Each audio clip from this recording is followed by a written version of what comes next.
At the edge of the forest, there was a clearing with 2 houses.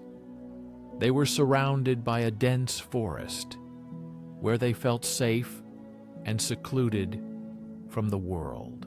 On one sunny day, the owner of the house released 3 young birds. They were full of joy and excitement, talking about the day when the chicks would hatch and a new life would begin. Every day, the owner took care of the birds with endless patience and a little love. They were full of love and hope for a happy life, but they did not know that these birds were actually the guardians of the forest spirits.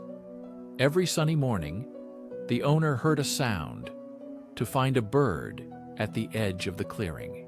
The catch was full of fish, and the owner quickly sat down, then went to the forest to see his birds with love and care. But when they returned, their ranks were replenished with a mountain.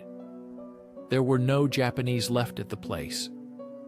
The warriors had gathered everything around, but neither the Japanese nor their traces were found. They were exhausted, not knowing who had captured their precious Japanese.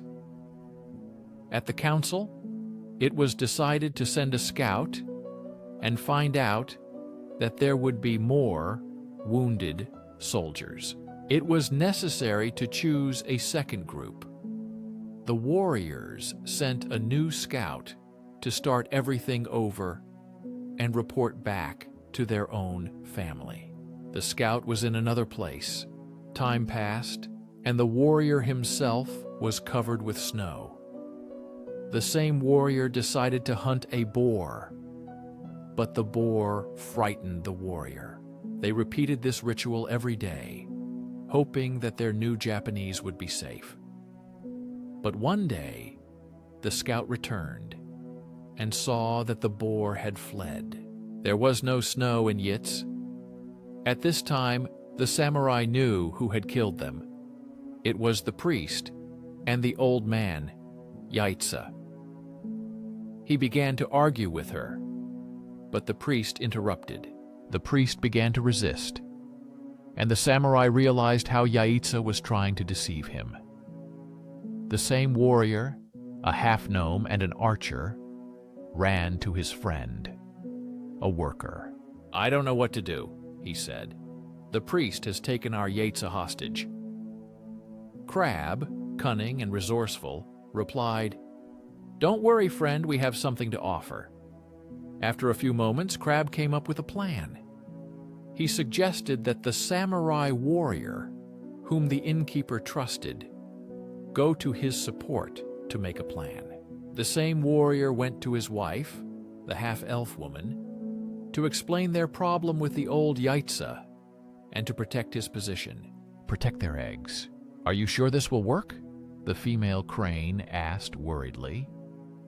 "We cannot afford another mistake," she said with concern. The male crane, determined to try, replied, "We have to do something." They decided to stick to their plan after the female laid her eggs again. The next day, the male crane flew to the riverbank and caught small fish. He placed them in a trail leading from the mongoose's burrow to their tree. The male crane hoped to trick the mongoose into coming closer to the nest. Meanwhile, he flew over to the snake's den to lure it out by announcing loudly. Although the crane feared for the safety of the eggs, he knew doing nothing would let the snake eventually find them. The situation was dangerous, but action was necessary. The mongoose, smelling the fish, followed the trail until it reached the tree where the crane's nest was located. It saw the snake approaching the nest. Thinking the snake was a threat, the mongoose attacked first. The two animals fiercely fought, each trying to overpower the other in a fierce battle. The fight continued for a long time until finally the mongoose killed the snake. The nest was safe from the dangerous predator at last.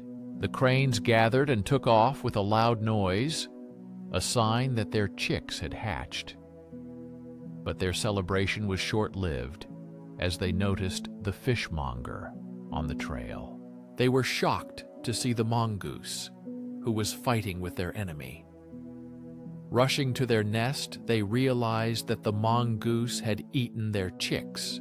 This new neighbor turned out to be even tougher. A friend. The stories of the neighbors about the friendship we formed in life. And sometimes we solve problems, not dumb about consequences, and only the neighbor remains. For example, people often take loans to solve problems. In fact, such quick solutions lead to even bigger problems. The result will be disastrous with legal consequences. Try to be calm and think clearly even in difficult times. Evaluate the consequences of your actions. This way, you can solve problems correctly. Do not forget to leave a like and leave a positive comment to motivate us. Please subscribe so you don't miss our new videos. Thank you, and enjoy the following story.